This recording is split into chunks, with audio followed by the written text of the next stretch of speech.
Hi, my name is Joe Spencer and I'm an entomologist with the Illinois Natural History Survey. Today I'm going to talk to you about western corn rootworm beetles and Bt resistance. Here in East Central Illinois, we've enjoyed a period of relatively low western corn rootworm abundance in recent years. That's been due to some wet springs, saturated soils at rootworm egg hatch, as well as late planting. Surprisingly, during many of these years with low rootworm abundance, we still had very high adoption of Bt corn hybrids in fields where it was very unlikely that there's going to be an economic population of rootworm beetles. In fact, in many of those years, Bt adoption was close to 75% of all the local cornfields. However, in 2018 and 2019, we saw reductions in the proportion of Bt corn that was planted in local fields, down to about 50%. That was really encouraging for an entomologist who had been trying to encourage growers to do more monitoring and only use Bt hybrids when there was going to be an economic population in their fields. This reduction in the use of Bt has been good for a couple of reasons. One, it cuts down on unnecessary costs that growers pay for premium Bt hybrids when there's really no need to try to manage rootworm beetles in their fields. It's also good because it reduces the selection pressure on our local rootworm populations for resistance to the Bt traits that are expressed in the hybrids popular among local growers. So why does it matter that we protect the efficacy of Bt traits? Well, the simple answer is we depend on Bt traits to protect corn from corn rootworm beetles. We have two types of Bt traits currently on the market. The Cry3 toxins, which includes Cry3BB1, mCry3A, and eCry3.1AB. These are all structurally similar. The second type of Bt toxin is Cry3435AB1. These are the products that we depend on to protect corn from rootworm beetles.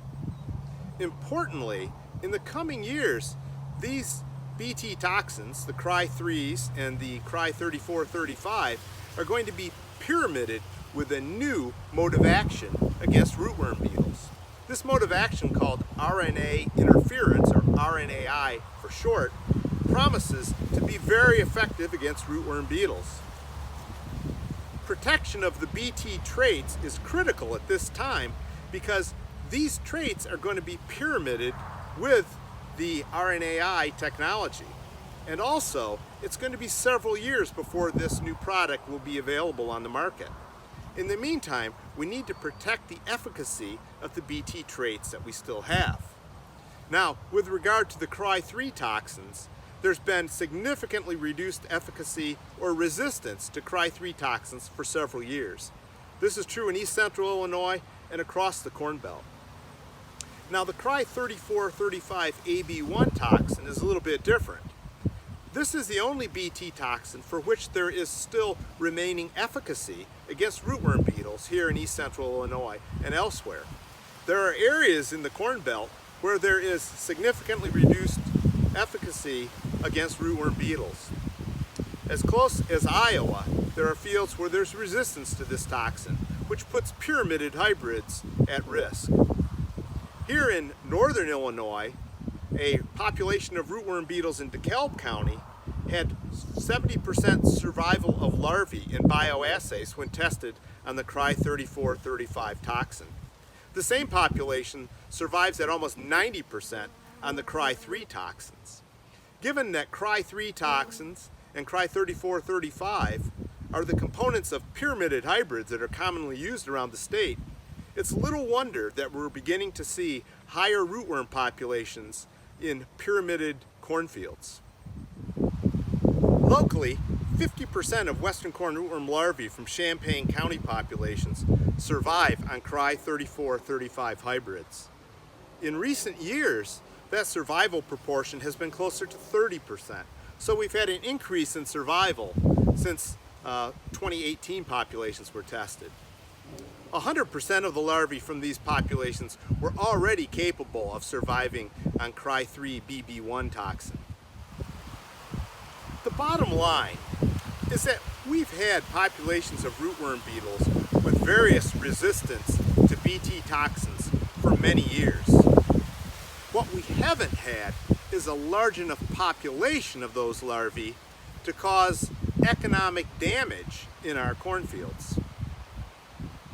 The overall picture of resistance in Illinois is comparable to that which is being observed throughout the Corn Belt, an overall reduction in the susceptibility of rootworm populations to Bt traits.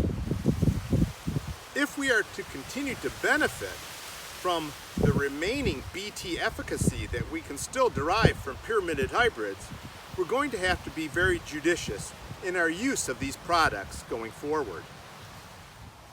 In the coming years, many are anticipating the beginning of a new era of biotech corn rootworm management with the commercialization of RNAi pyramided hybrids. Once these products are on the market, this will be the first new mode of action deployed against corn rootworm beetles since Cry 3435 Ab1 was commercialized in 2006. Widespread adoption of these products is anticipated. The sustainability of this new technology will depend on its use as one component of a larger integrated long-term approach to rootworm management. From current and past experiences with Bt cry proteins and insecticides, we know that western corn rootworm beetles have a formidable capacity to overcome whatever management tactics we put before them. Once the new RNAi technology is on the market, we're going to have a golden opportunity to do the right thing insofar as insect resistance management of this product is concerned. That means we need to do monitoring of pest abundance and only use this Bt RNAi pyramid when economic populations are anticipated. We also need to be willing to rotate from corn to soybeans, or some years plant non-Bt corn and protect it with a soil insecticide. Coincidentally, these practices are the same practices we need to engage in now to protect the efficacy of these Bt traits until the new products are available. Thank you for your attention.